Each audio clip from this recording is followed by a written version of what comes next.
आपको श्री गोपाल नारसन का नमस्कार। डिवाइन मिरर हिंदी चैनल में आपका बहुत बहुत स्वागत है। आइए जान लेते हैं आज की कुछ खास चर्चित खबरें। उत्तर प्रदेश में बिजली चोरी के 9 मामलों में 18 साल की कैद और जुर्माने से दंडित जेल में बंद व्यक्ति को देश के मुख्य न्यायाधीश DY चंद्रचूड़ ने यह कहकर रिहा कर दिया कि इससे निजी स्वतंत्रता व बुनियादी अधिकार प्रभावित हो रहे हैं। उन्होंने यह भी कहा कि वे यहाँ ऐसे लोगों की सिसकियां सुनने के लिए ही रातों को जागते हैं। इकराम नामक उक्त व्यक्ति को 2019 में बिजली चोरी के आरोप में गिरफ्तार किया गया था। उत्तराखंड के पंचायती राज मंत्री सतपाल महाराज ने कहा कि जिनके 25 जुलाई 2019 से पहले 2 या 2 से अधिक बच्चे हैं वे भविष्य में पंचायत चुनाव लड़ सकेंगे। अभी तक 2 से अधिक बच्चे होने पर पंचायत चुनाव में व्यक्ति प्रतिभाग नहीं कर पाता था। राज्य में जनपद हरिद्वार को छोड़कर पंचायत चुनाव होने हैं, इसी के लिए यह राहत दी गई है। उत्तराखंड के चर्चित अंकिता भंडारी हत्याकांड में मामले की जांच कर रही SIT अभी तक भी मृतक अंकिता का मोबाइल बरामद नहीं कर सकी है। हालांकि SIT ने हत्याकांड से जुड़े इलेक्ट्रॉनिक व फॉरेंसिक सबूतों के आधार पर 500 पेज की चार्जशीट तैयार कर लेने का दावा किया है। ADG V मर्गुसन ने कहा कि वे हत्यारोपियों को कड़ी सजा दिलाने में कोई कसर बाकी नहीं छोड़ेंगे। उत्तराखंड का गन्ना विभाग राज्य के दुर्गम पर्वतीय क्षेत्रों में भी गन्ने की खेती की तैयारी किसानों को करा रहा है, जिसके तहत पिथौरागढ़ व चमोली जनपदों में उत्साहित किसानों को गन्ने के बीज उपलब्ध कराए गए हैं। पहाड़ के 193 किसानों को गन्ने की KPB 96 प्रजाति का बीज देकर उन्हें गन्ने की खेती के लिए तैयार किया गया है। मौसम विभाग ने उत्तर भारत में न्यूनतम व अधिकतम तापमान का अंतर बढ़ने पर लोगों को सतर्क रहने के लिए कहा है। तापमान का अंतर 16 से 18 डिग्री तक होने से बुजुर्गों व बच्चों के स्वास्थ्य के प्रति सचेत रहना जरूरी है। अगले हफ्ते ठंडी हवाओं के साथ बारिश होने की भी संभावना मौसम विभाग द्वारा व्यक्त की गई है। हाल ही में प्रदर्शित हिंदी फिल्म पठान को लेकर हिंदू और मुस्लिम दोनों ही नाराज हैं और फिल्म को भावनाएं आहत करने वाली बताकर आगरा में जबरदस्त विरोध प्रदर्शन किया गया। एक तरफ हिंदू महासभा व दूसरी तरफ मुस्लिम महासभा ने श्री टाकीज के सामने शाहरुख खान व दीपिका के पुतले फूंककर विरोध प्रदर्शन किया।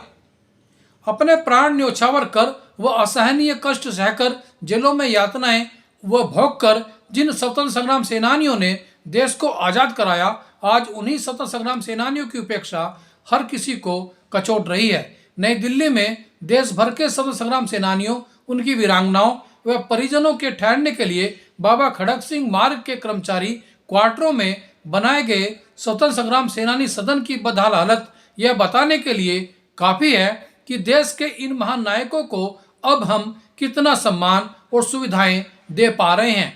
आप ही देखिए स्वतंत्र संग्राम सेनानी सदन की बदतर हालत की यह वीडियो। का नमस्कार, डिवाइन मिरर हिंदी चैनल में आपका स्वागत है। आप देख रहे हैं स्वतंत्रता सेनानी सदन, बाबा खड़क सिंह मार्ग, गृह मंत्रालय, भारत सरकार एवं नई दिल्ली नगर पालिका परिषद द्वारा संचालित ये फ्रीडम फाइटर होम जो बनाया है, एक फ्लैट के अंदर बना हुआ है। जैसे कि आप देख रहे हैं कि ये फ्लैट एक पूरे भारत के स्वतंत्रता सेनानियों के लिए नई दिल्ली में एक ये फ्लैट जहाँ पर एक परिवार आम इंसान लोग रहते हैं, उसी का एक हिस्सा एक फ्लैट ये दे दिया और ये पूरे भारत के लिए स्वतंत्रता सेनानियों के लिए एक जगह बनाई दी कि आप इसमें देख रहे हैं कि एक ये 687 नंबर है और 686 नंबर है और ये इतने कंजस्टेड हैं। जैसे आप देख रहे हैं कि ये बाहर स्वागत स्वतंत्रता सेनानियों का ऐसे होता है कि कोई ये बाहर जो रखी है चेयर, इन पर कोई कुर्सी नहीं है, गद्दी नहीं है और बुरी तरह से बदहाल हालत में है।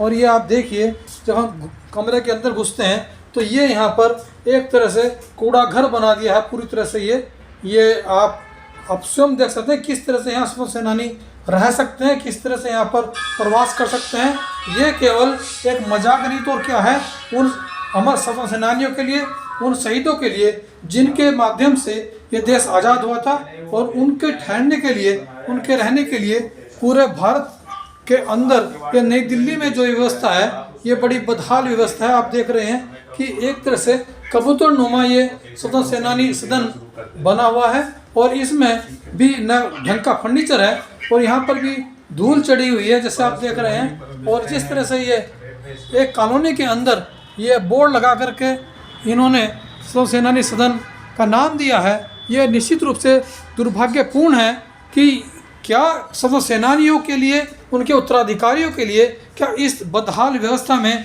रहना संभव होगा? क्या भारत सरकार को ये नहीं देखना चाहिए कि जिनके कारण वो आज देश आज़ाद है और वो आज़ादी की सांस ले रहे हैं और देश में सत्ता सुख भोग रहे हैं, उनके लिए रहने लायक कम से कम दिल्ली में एक ऐसा, बड़े बड़े मंत्री, पूर्व मंत्री बड़ी बड़ी कोठियाँ कब्जाए बैठे हैं, लेकिन स्वतंत्र सेनानियों के लिए ये बदहाल व्यवस्था। आज हमारे साथ हैं स्वतंत्र सेनानी उत्तराधिकारी परिवार समिति के राष्ट्रीय महासचिव श्री जितेंद्र रघुवंशी जी। रघुवंशी जी, क्या कहेंगे इस व्यवस्था पर आप? इसे एक दुर्भाग्य ही कहेंगे कि स्वतंत्रता सेनानियों के नाम से बनाई गई इस बिल्डिंग में अभी भी स्वतंत्रता सेनानी उत्तराधिकारियों के रहने के लिए कोई व्यवस्था नहीं है। ये तो केवल स्वतंत्रता सेनानियों, उनकी धर्मपत्नी या उनकी आश्रित पुत्री के लिए ही इसमें रहने की अनुमति है।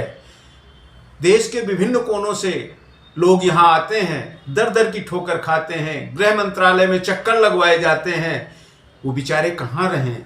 बहुत बड़ा दुर्भाग्य है हम लोगों का कि हम लोगों की समस्याओं की तरफ सरकार का बिल्कुल ध्यान नहीं जा रहा है। कम से कम हम माननीय प्रधानमंत्री जी से निवेदन करेंगे कि बार बार आपके द्वारा ये घोषणा की जाती है कि हम स्वतंत्रता संग्राम सेनानियों के सपनों का भारत बनाएंगे, तो कम से कम पहले उनके परिवारों को तो अपना लें, उनकी आवाज़ तो सुन लें, उनके हितों की रक्षा के लिए तो कुछ कर दें। धन्यवाद। नहीं, ये जो आपने जो देख रहे हैं जहाँ पर आप ठहरे हुए हैं, ये कितनी बदहाल व्यवस्था है। स्वतंत्र सेनानी जिन्होंने देश को आज़ादी दिलाई, वो क्या इन बदहाल कमरों में रहेंगे? क्या इस तरह से कबूतरनुमा जो फ्लैट बने हुए हैं इनमें रहेंगे? और वो लोग जो नेता लोग हैं, जो पूर्व सांसद हैं, पूर्व मंत्री हैं, वो पूरी बड़ी बड़ी कोठियाँ कब्जाए हुए हैं, क्या ये शोभा देता है उन लोगों को? शायद जो मंत्री या सांसद, विधायक जहाँ भी रहते हैं, उनके नौकर भी नहीं रहते होंगे ऐसे कमरों में। उनके नौकरों के लिए भी आलीशान व्यवस्था की जाती होगी।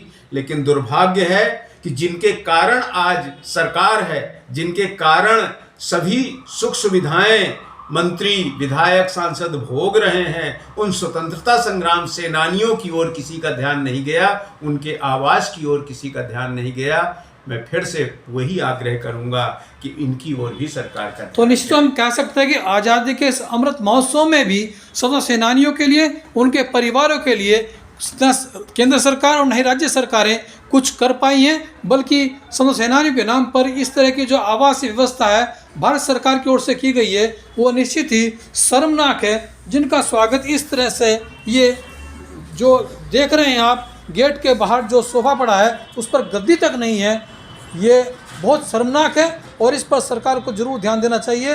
दीवान मिरर के लिए मैं श्री गोपाल नारसन, नमस्कार।